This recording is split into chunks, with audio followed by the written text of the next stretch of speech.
quando a empresa encara projetos mutuamente excludentes. E aí, como que toma a decisão em situação como essa? E o que eu estou chamando de projetos mutuamente excludentes? Então, são aqueles em que a escolha de um projeto, né, elimina os demais ou elimina todos. Então, no caso de dois projetos, A e B, podemos aceitar o A ou aceitar o B, ou rejeitar ambos se nenhum deles for viável. Não dá para aceitar A e B ao mesmo tempo. Então, os métodos que a gente utilizou de TIR e IL ignoram a diferença de escala na hora de comparação entre dois projetos mutuamente excludentes. Então, utilizar a TIR e utilizar o índice de lucratividade na hora em que a gente vai fazer esse tipo de análise não é as duas melhores ferramentas para a gente analisar isso. E aí eu vou mostrar para vocês por que não. E aí ele diz ali, principalmente por causa da questão da escala. Quando a gente olha índice de lucratividade, pensa comigo, se eu investir 1 milhão e o projeto me der um retorno de 1,5 milhão, eu estou ganhando 50%. Mas se eu fizer um projeto de 10 milhões, e ele me der 15 milhões de retorno, ele também está me dando quanto? 50% de índice de lucratividade. Né? 1,5, está me dando 1,5. Então, se olhando só pelo IL, todos os dois estão dando 1,5. Só que um, né, vai dar 5 milhões de retorno, o outro vai dar 500 mil de retorno. Essa é a diferença de escala. Que você olha o percentual, né, você olha o percentual, você fala assim, bom, pelo percentual os dois são iguais. Aí você vai ter que pensar na questão da escala. Então, olha só esse exemplo.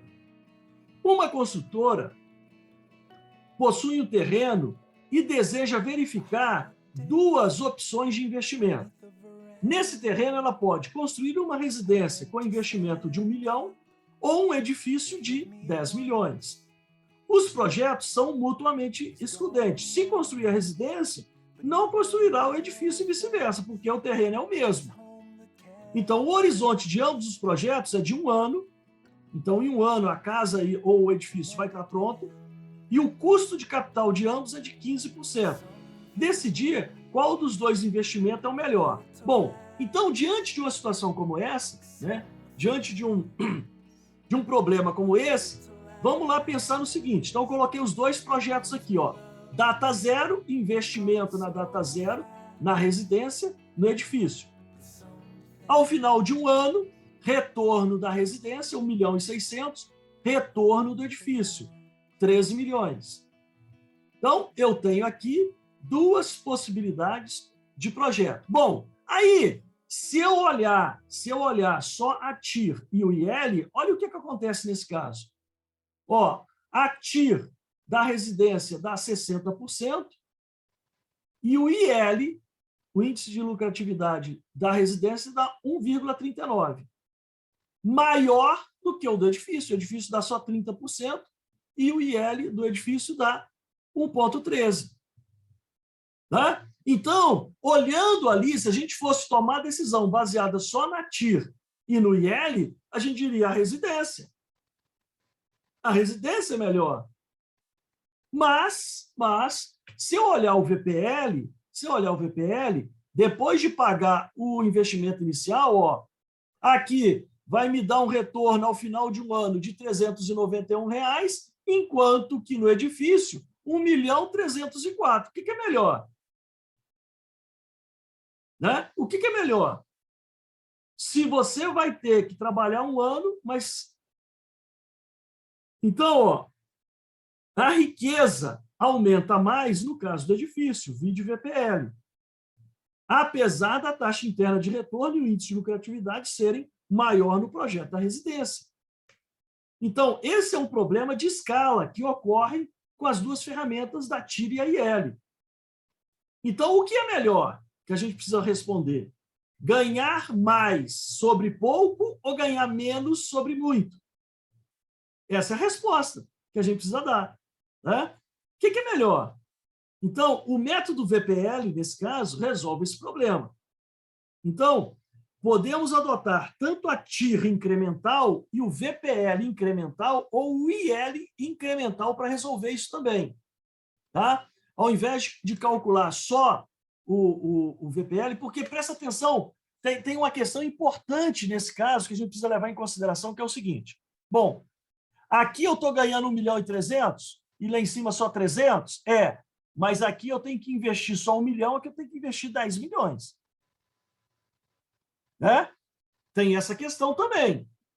Tem essa questão também. Então, presta atenção, se eu faço a residência e não faço o edifício, sobra 9 milhões. O que eu vou fazer com esses 9 milhões que está sobrando?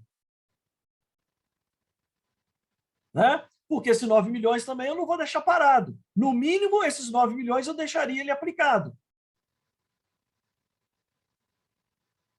Então, a decisão para tomar a decisão mais prática, porque se você só olhar aqui e falar, eu prefiro ganhar mais sobre pouco. Mas aí a gente precisa levar em consideração essa questão. Se você fizer a residência e não fizer o edifício, esses 9 milhões estaria rendendo quanto numa aplicação? Para dizer com tranquilidade se era melhor aplicar no edifício do que na residência. Não é isso? Então, por causa disso, a gente vai fazer o seguinte, vai usar o que a gente chama de TIR incremental, VPL e IL incremental. O que é isso? O que é o IL incremental? É saber o que aconteceria com os 9 milhões. O que aconteceria com os 9 milhões? Então, olha a resolução de um caso como esse. Projetos mutuamente excludentes. Aí pegando esse exemplo aí da residência.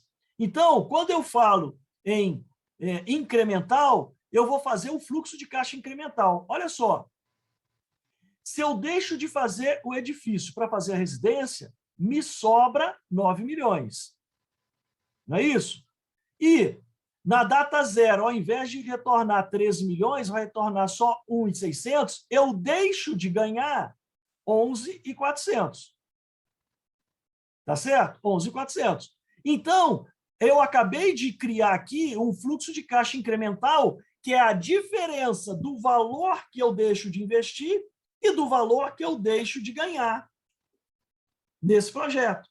Isso que a gente chama de fluxo de caixa incremental. E aí eu calculo a TIR, aí eu calculo a TIR, o IL e o VPL desse fluxo de caixa incremental. Aí sim, com segurança eu posso tomar a decisão.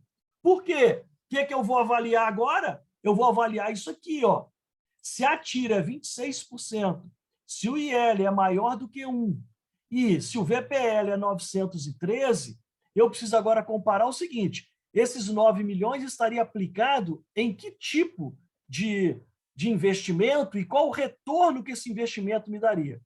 Se o retorno que esse investimento me daria for menor do que 26,6%, faço o edifício. Faço o edifício. Está claro para você isso? Ok, gente? Então, as conclusões do projetos mutuamente excludentes são o seguinte. O VPL do projeto de maior escala, o edifício, é maior do que o da residência. Então, por causa disso, vale a pena. O VPL incremental também é positivo. Nesse caso, devemos escolher o projeto de maior escala. Depois, seguindo, o cálculo do IL incremental é maior do que 1. Nesse caso, o projeto do edifício de maior escala é indicado. E depois, a TIR incremental de 26,6 é superior ao custo de capital desse projeto, que era 15. Indicando que a aceitação deve recair sobre o projeto de maior escala. Essa taxa representa a taxa de juros que retorna os dois investimentos em termos de atratividade econômica, produzindo o mesmo valor presente líquido. Gente, isso aqui é muito bacana. Quando a gente calcula, nesse tipo de caso, a tira incremental, e no nosso caso, a tira incremental calculada sobre o fluxo de caixa incremental, deu 26,6. O que significa essa tira incremental de 26,6? Significa que se eu aplicar essa taxa de 26,6, tanto no caso da residência, quanto no caso do edifício, o retorno é o mesmo. Quer ver? O VPL é o mesmo. Aí eu fiz aqui só para simular. Investimento no edifício de 10 milhões, o retorno é 13, dividido pelo 1 mais a taxa, né? A taxa de desconto, que aí seria a nossa TIR incremental, que é 26,6. Olha o que seria, então, o VPL. O VPL seria 263. E na residência, se eu aplicar a mesma taxa, no caso da residência, o VPL também é o mesmo. Então, quando a gente calcula a tira incremental do fluxo de caixa incremental de um caso como esse, a tira incremental ela é a taxa de juros que, aplicada aos dois tipos de projeto, o retorno, o VPL, é o mesmo. E se essa taxa aqui, 26,6, é maior do que a taxa mínima de atratividade da empresa, nesse caso era 15, vale a pena.